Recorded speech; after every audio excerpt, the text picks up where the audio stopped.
Klāt ir kārtējā Ziemassvētku sezona, un tā nes iepriecu daudzos namos. Gan ticīgie, gan arī bezdievīgie, pasaulīgie ļaudis skraida pa veikaliem, iepērk dāvanas, grasās un plāno, kur un kā svinēs šos svētkus, un būs krāšņi klāti galdi, dziedās dziesmas, un daudzi pārmaiņas pēc apmeklēs arī kādas baznīcas dievkalpojumus.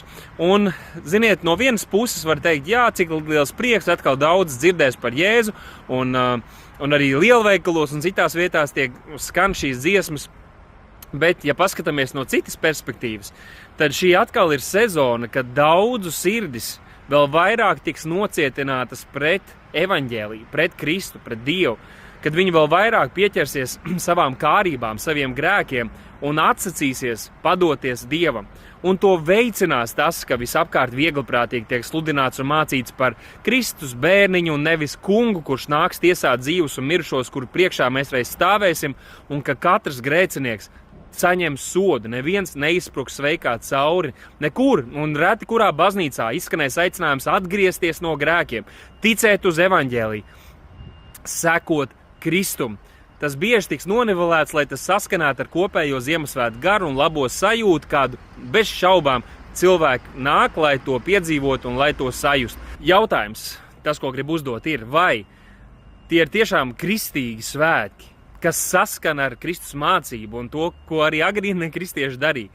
Un pasaule, bezdievīgie ļaudis, kas grims savos grēkos, aizvien vairāk savā paštaisnībā, savā naidā, ienaidā pret Dievu un visu, kas svēts un patiesi. Un viņi to ir pieņēmuši labprāt tā tur, jo lielos vilcienos jau neatšķiras tas, kā ticīgi cilvēki un pasaulīgi cilvēki svin šo svētkus, ja vien kādu mazliet vairāk piemin Jēzus vārdu.